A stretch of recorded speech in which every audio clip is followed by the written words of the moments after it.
it's the old duffer. Need to get on with these two. You know, September's creeping up and I need one of these on the road. So, believe it or not, the battery had a bit of charge in it. So I did a quick squirt of sniff and it fired up. So we had the sparks working. It has a little computer on it. This has a lambda sensor. It's got a engine management light on it, and it's got a little solenoid type thing on the side of the carb. Don't know what that does. This is all way too new and shiny for me. I don't get involved with this kind of thing. Anyway, I need to strip this out. The carburetor's bunged up. The fuel that came out of it is absolutely rank. We have fresh fuel coming out the tank, but it's not getting to the carb, so the needle's stuck. So we need to strip the carb out and clean it and see if we can get it running. And the other things I found wrong with it, indicator unit's dud. I think we got switch, indicator switch is faulty. Only the left-hand side works when you short the pins out on the indicator unit's little 2-pin unit, and the horn's dud. Got power to the horn, but doesn't work.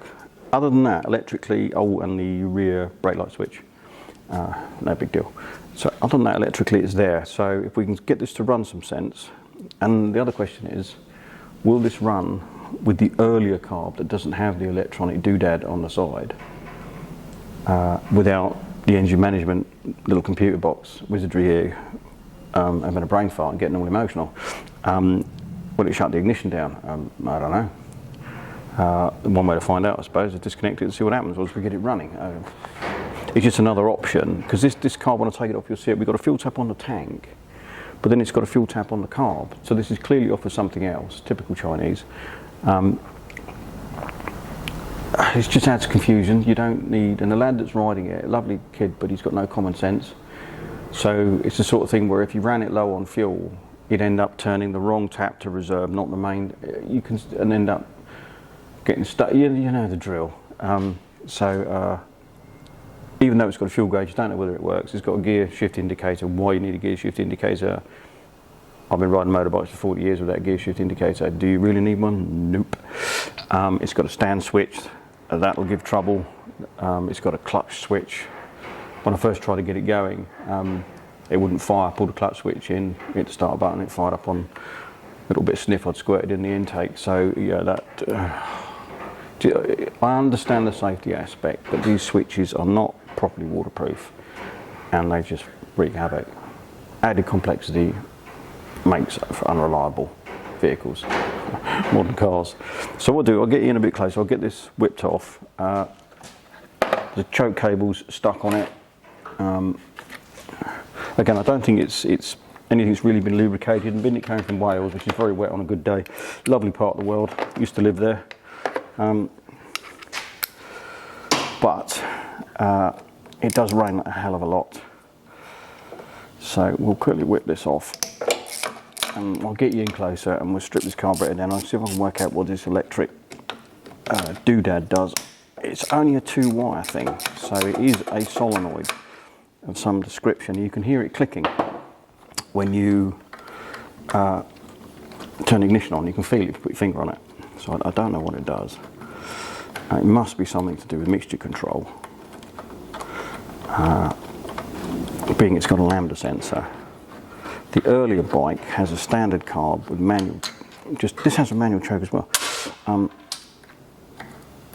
but no extra bits that no one needs or asks for. So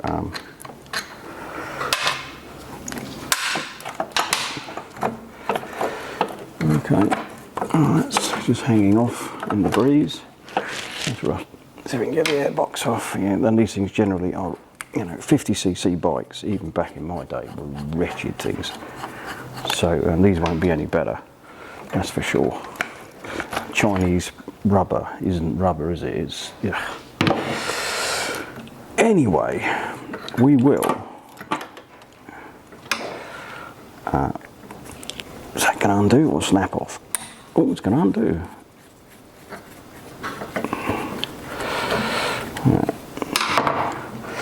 Yeah, I don't know whether this camera's picking the cable up, but it's rusted up to wherever that went. Oh, that bit, yeah, and I noticed there was some instant, oh, okay, that makes a bit of sense. Right, that is a heat sort of, pick it up, insulator. There should be an O-ring in that groove, and I don't know the camera's picking up. There was some instant gasket, but the O-rings obviously fell out, so that's not going to help things, is it? Yeah, okay.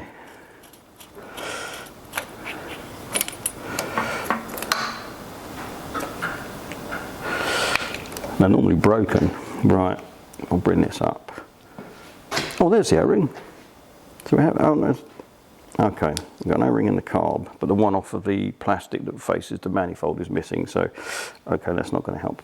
But this thing will pick it up. Not focus, you stupid thing. There you go, that thing. Extra tap, why? Why do we need that? Yeah, so I don't know what that does. Well, we're about to find out, so I'll get set up over here and we're going to pull this apart because we've got to, because it's blocked up.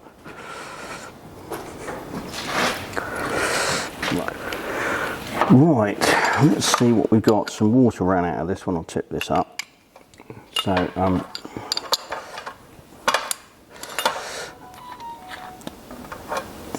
yeah, nice, water refuel.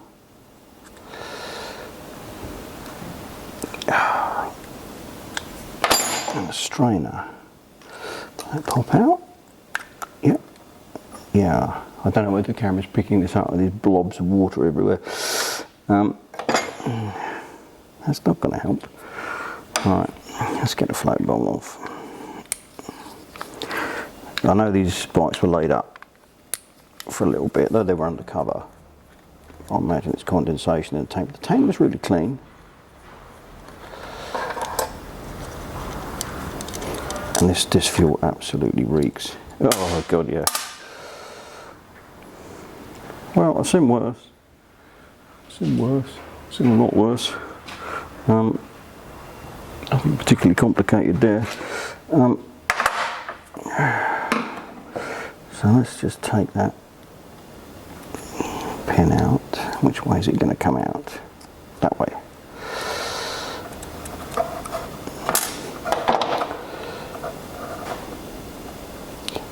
So this bike has only done 3,000 kilometres. So nothing of this should be worn out. Tiny, tiny, tiny, tiny, tiny, tiny. I have lots of jets, but I want one that size. Let's take this out. These will be blocked, guaranteed. So what does this doofer on the side here do? Let's have a look. This is where there's a rubber seal behind here that you can't get them about to break.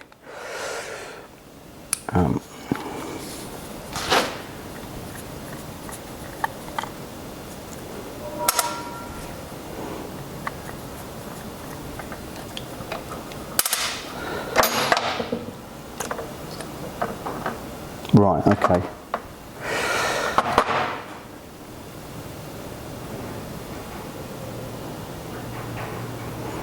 It would appear to be,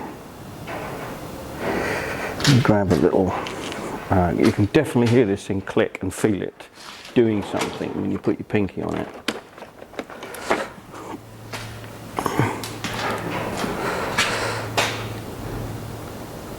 Oh yeah, I don't know whether the camera will pick this up, I'll try. Come on, focus. I'll turn that like that. There's a little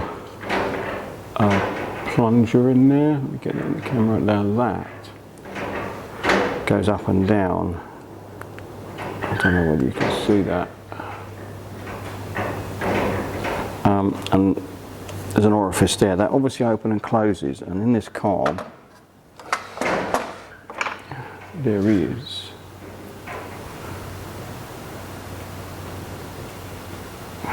a hole at the back there and a hole in the side. Again, I don't know whether to pick it up. This obviously, yeah, it's to do with the idle mixture, because that's on the idle.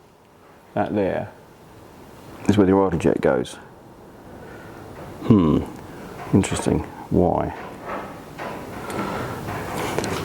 Okay. So let's see if these adjusters will come out. Okay, yeah, that's good. That one's loose. Oh, that's not an adjuster.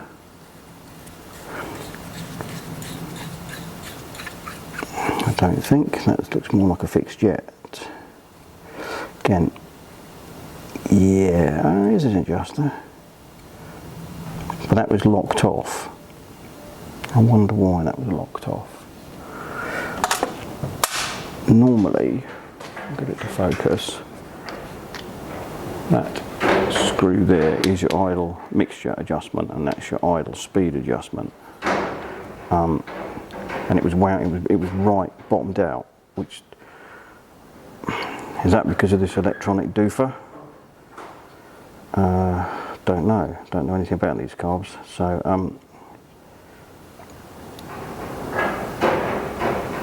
what I'm going to do is chuck this in some acetone. I don't have a ultrasonic cleaner. I never have had.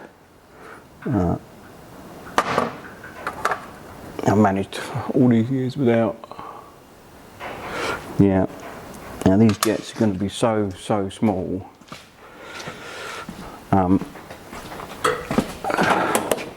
There's a bit of what I've found over the years. You can't use normal jet cleaners because the orifice is tiny. So if you strip a bit of copper wire, focus. It's not going to focus. But this is just multi-stranded copper wire. This is generally thin enough to go, and I strip it off long enough and it will go down inside and go through the hole and clean the debris out. And it's soft enough if there's an obstruction. There it goes. Oops, I'll get it in the camera, you pellet. That it won't do any damage. Yeah, the camera won't pick this up, but it's coming right through now. I should still chuck in some acetone.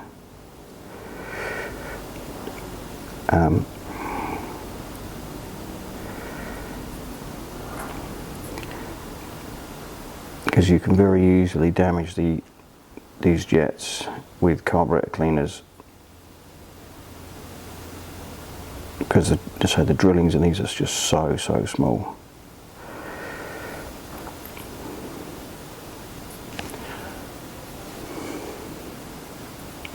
Can I see light through it? Yeah. So I'm going to soak it anyway.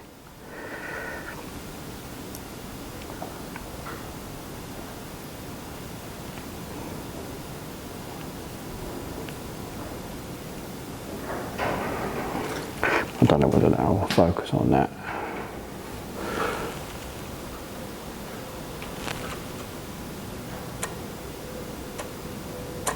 Now, oh, there you go. You can see the bit of wire poking at the end.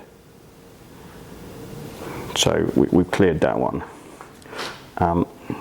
without doing any damage. Let's try it on this one, hopefully. But it'll be all right. Biggest trouble is it'll be the drillings in the carb that will be bunged up as well. Yeah, that's bunged it up. There we go.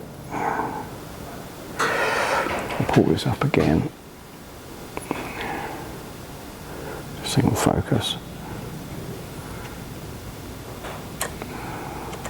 I can get my hand out of the way. I don't know whether it will pick it up, but you can see, yeah, there you can see the wire poking out through. So again, because it's soft copper, you're not going to do any damage. Opening up the hole, and I can see through that one. So they'll be fine, and that works a treat, especially on these little carbs. But I'm going to chuck that in some cleaner. I want to hook that O-ring out, because acetone and O-rings are not the best of buddies.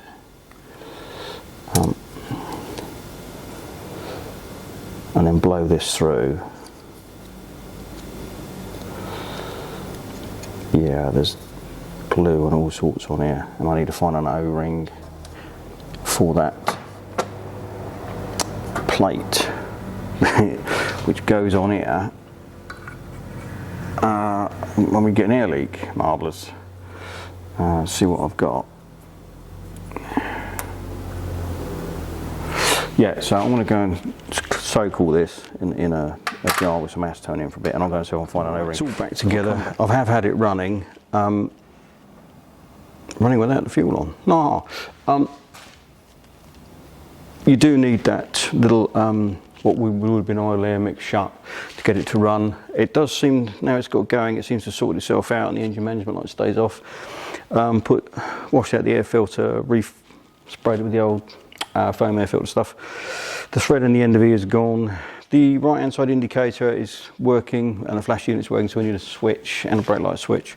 But let's see if it will fire up again. Obviously we need to do a bit of running around the farm and a bit of a shakedown, so I'll probably get the O-ring, because I've had to use RTV for now just to get it going. I will replace the O-ring there. I need to do the valve clearances when it's cold, do an oil change, assuming it keeps going. Half electronic carbs, yeah, bad news, especially Chinese ones. But let's just see what happens. Let's just see what happens.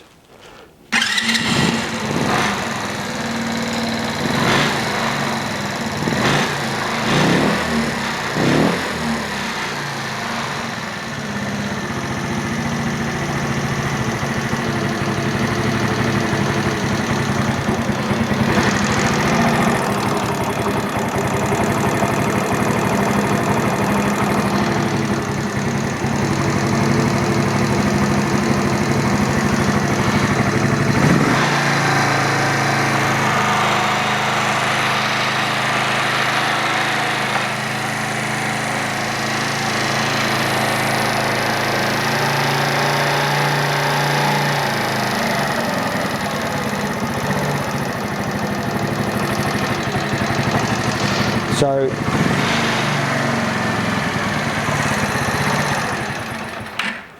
and then it cuts out. So I think we've still got issues. No engine management light on or anything like that. So not too sure there at the moment. So I don't know anything about these. But we do have a running bike that if we do a few bits more to the engine, we can actually run around the farm, get it warmed up and see where it goes from there. Will it restart? I don't know.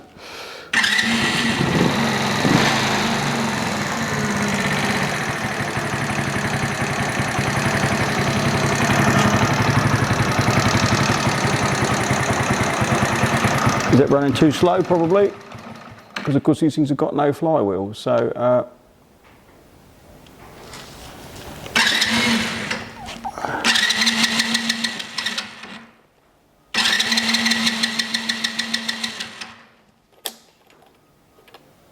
turn it off and try it again.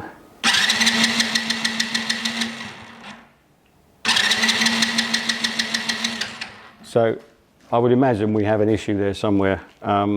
That black box of tricks, which runs the ignition, as well as that solenoid thing on the side of the carburetor, is discontinuum.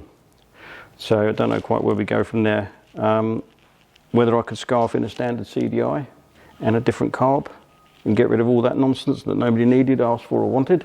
I don't know, but watch this space, as I say. We'll be back. I will do a bit of homework and come back with hopefully some answers as to why it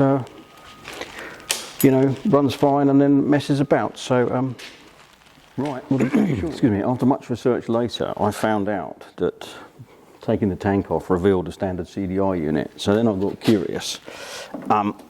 This is a generator off the black one, and there's no special bits in here that relates to that electronic carburetor unit. This is the same, they're both the same, standard CDI. So then I went to stores and I had a couple of carbs, brand new ones in packets. This is a spare one. They're exactly the same size Venturi. I had to rejet it to suit. The bolt straight on. So that's what we did. It would appear that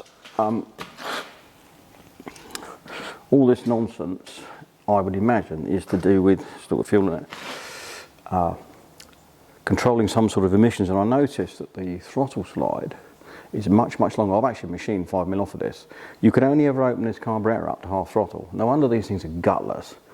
28 mile an hour, which I think is dangerous, and that's on the flat. So I'm actually going to take this for a run in a minute. It seems to run fine now, so different carb, same size Venturi in that. As long as you get the air-fuel ratio right, it should run perfectly.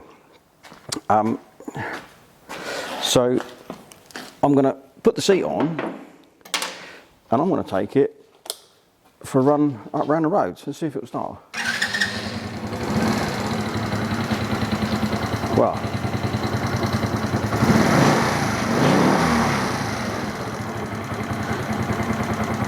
runs like a sewing machine actually. The rattly bits are the junk on the bench.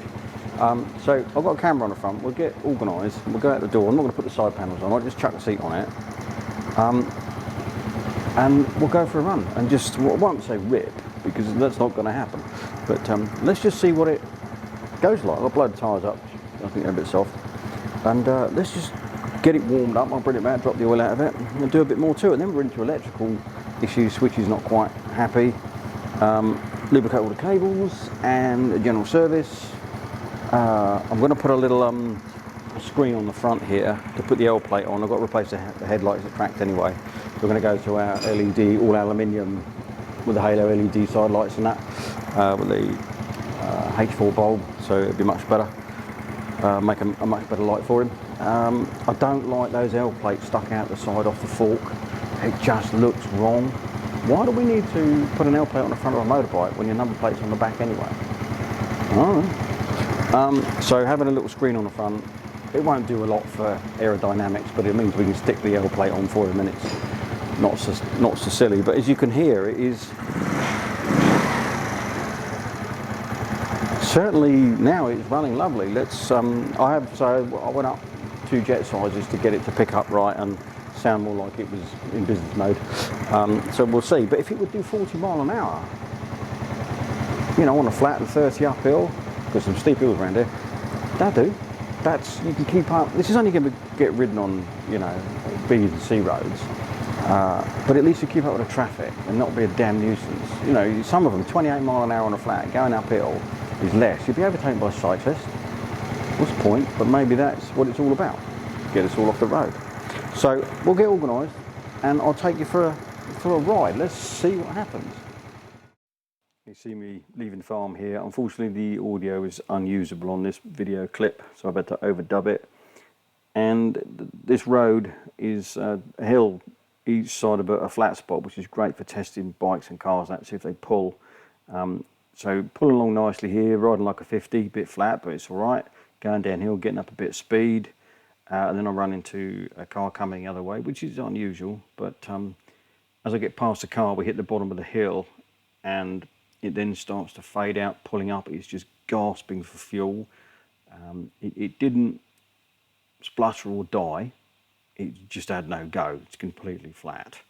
So I spent about 5 trips doing this, messing about with needles and needle position and jets. Unfortunately, with these Chinese knockoff carbs, you can't use the Kiin or Mikuni needles because they don't fit. If I was using a genuine carb, a Japanese carb like that, I'd have a greater selection of needles, main needles, that I could play around with. The jets transfer over, not a problem, but it's the needles, so a bit limited on what we can do. Once it gets sort of on a flat, it does pick up again, but it is very, very lean, which you could end up burning a hole in a piston running it like that. So we've got to do something about it. Misjudged the corner when I turn round. And we pull away again. And I think, you know, quite quickly, because this bit's fairly flat, it gets up to 30 mile an hour without any trouble. And as we start sliding downhill, we whip up to 40. And it rides really nice, actually really smooth, doesn't vibrate. You know, considering what it is, a cheap Chinese 50, you know, it's quite a good little bike. The brakes are good. You can see we're getting a bit of speed now, heading towards the bottom of the hill, getting a bit quicker. Probably doing 40 about this point. And then we start to climb up again. And this is quite a long drag. And you'll see in a minute that it's, you know, it's holding it, but we're starting to slow down now as it gets steeper and steeper. And it's just struggling for fuel. So after the 5th trip of messing about, we got it right and it would pull up here, no problem at all, 40, 38 to 40, really holding it well, considering I'm no lightweight. So the plan is once we get the bike completely finished, ready to go to hand back to the lad. I'll stick a couple of cameras on it, hopefully sort out my audio problems, and you'll be able to see how well it rides. And it's very usable now, which was the object of the exercise. Can we make it rideable and reliable and usable for him?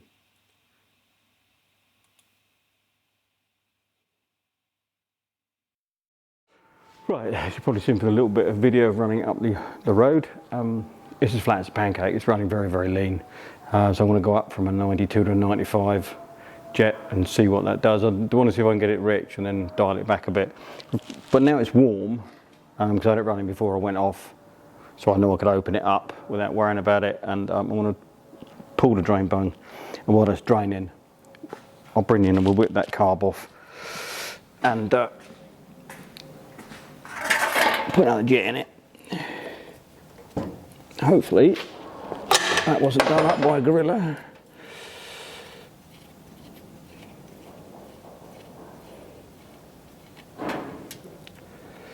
Yeah, not convinced that's ever had an oil change. So yeah, that's pretty disgusting. Right, so you have to get the airbox out of the way first.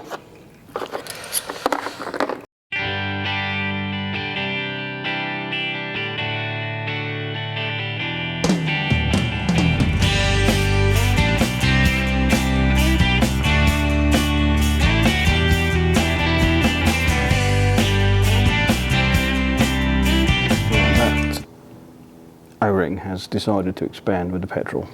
So there's only one way to deal with that. I'll leave it overnight and it will shrink back and it will fit in the morning. No point trying to force it in that hole, that won't go. But we can refill it with oil. Right. Didn't video all the shenanigans messing about this carburetor. We ended up with a 98 jet and dropped the needle down 1 notch from midpoint. And it seems to pull really, really well, which is a weird thing to say for a 50, considering I've got a walk behind lawnmower that's probably got more horsepower than this. I was coming up to the farm at about 40 miles an hour, and it's an uphill pull, and I had it wound right open, and it was pulling, not bogging down or fading away, and I was quite impressed actually. I didn't expect it to go quite that well, which is good enough. 40 miles an hour like that, that's fine. I think it's running a little bit lean when you come off the idle loop and accelerate away. It doesn't stumble or splutter or anything. It just feels a little bit lean, so I might just tickle the needle a little bit, see if we can get a bit more fuel out at that point. Because when the slide's wide open, which is where you ride 50s most of the time, let's be honest, the needle is doing very little. It's wide open jet, wide open Venturi, going for it. It's only when you've got the throttle sort of semi-closed, the needle's actually metering the fuel that's coming up from the jet, because you need less fuel because you've got less air coming through. But quite happy with it. So now we're on to electrical gremlins. I need to get a battery for it. I think one of the brakes is binding slightly, but overall very pleased with it. Runs very well, so I'm quite happy with what we got. So we'll order a load more parts. We'll call this video it for now, and we'll come back when we're doing all the other bits and bobs. We've got a broken exhaust guard to deal with, and lots of silly little things just to bring it back to nice and tidy. Bike, not sure what to do with these rear foot pegs. They flop down all the time, which is no good, so I think I'll probably come off. You can't take a pillion on a 50 anyway, so what's the point of having rear foot pegs? Pointless. So we'll call that it for this video. I hope it was interesting, it was useful to someone, and we'll see you in the next one.